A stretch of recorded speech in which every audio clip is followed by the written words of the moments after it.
dans notre quotidien. Kara, what's the news from the Wasteland? All right, so the heat wave that struck the Pacific Northwest last week would have been, quote, virtually impossible without climate change, concluded climate experts from around the world. The heat wave killed several hundred people and contributed to crop failures and wildfires.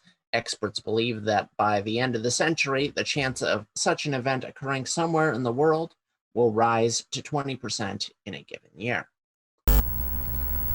Heat waves. They have me back on up at my pulpit and on my soapbox about how terrible humans are.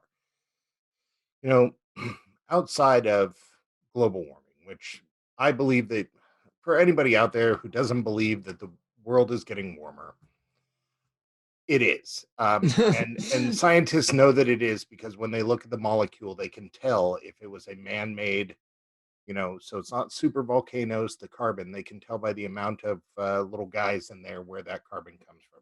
But let's pretend that it's not man-made. Sure. We still got to live in it. Yeah, no, we got to still adapt. hot. It totally sucks. And our world is burning down and we need to somehow mitigate this disaster together. So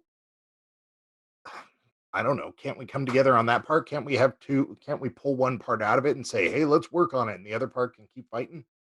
Yeah, it's insane to me that there's no like discussion in the Pacific Northwest now of like, hey, maybe since this is going to be something that affects literally everyone, maybe should we have like funding to install AC in places? Absolutely. Like, and I haven't heard any talk about that, even though it's like the summer isn't even. Summer is not only is summer not even over, summer has barely started. Like, yeah, and that AC situation is the next part of my pulpit, but the first thing that I'll say is like I'll even get behind Trump on this. If raking the forest is going to help, let's get some rakes. If that's actually going to help, let's get out there and rake that thing. Anything that we've come up with that we even slightly agree on to not have to live on this hellish sunscape, let's do that.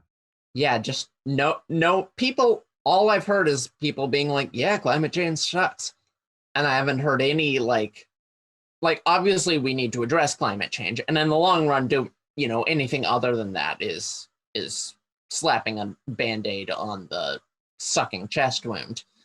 Yeah. But still, sometimes putting a Band-Aid I'd rather have a Band-Aid. Yeah, sometimes putting the Band-Aid on the wound allows you to live a little bit longer in order to get real help, Exactly. Yeah. Put pressure on that. Somehow put pressure on it. Like 700 people died. Well, that's the other it's part. It's crazy. Is that social media the world over is totally just like oh, these wussies and blah, oh, they died from this, that. People are just terrible.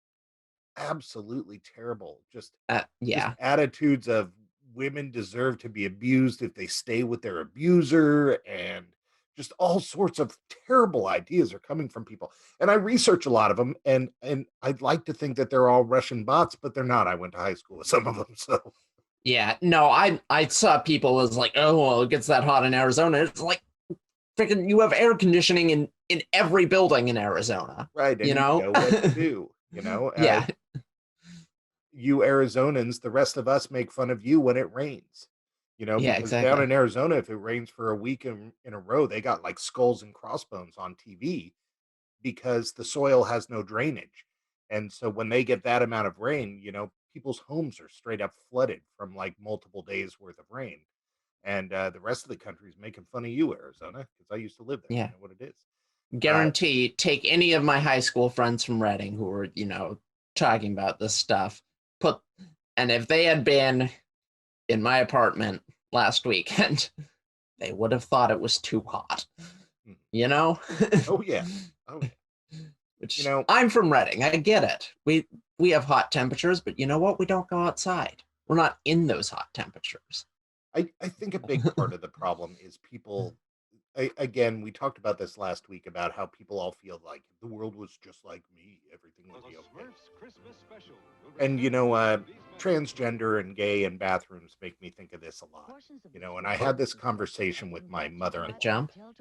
and we're talking about people who are gay, Uh-huh. and Always a fun thing to do with your mother-in-law. yeah, totally. Well, I forget how we get there, but I end up asking her, because she's all right. I mean, she has, Okay. she's even, she doesn't care. But I say, because we're talking about understanding other people's problems, and I say, well, what about gay people? Is it okay to be gay? And she says, well, yeah, it's okay to be gay. And I say, so you understand it? You know what it's like to want to have sex with a woman and spend your life with another woman. And she's like, what? No, I don't understand that at all. And I'm all, but it's okay. And she says, yeah, I'm all, apply that to everything. Literally everything. You don't need to understand it to be okay with it. It's like there's a lot of crap in this world that I don't understand, but I do understand that if 80 people died in Vancouver, I feel bad and something should be done about it. Yeah, I don't know. People are by and large just so ignorant Are and they? so confident in their ignorance, I think, on things. Well, I think a big part of it is a refusal to change. Yeah. Like my favorite is like dudes who are just, oh yeah, she's not the woman I married 30 years ago. And I'm all, thank God, that'd be freaking weird, man. That's Yeah. like the number one red flag. If Terry hadn't changed in the last 5 years, I'd be, oh, we need to go to counseling. Something stagnant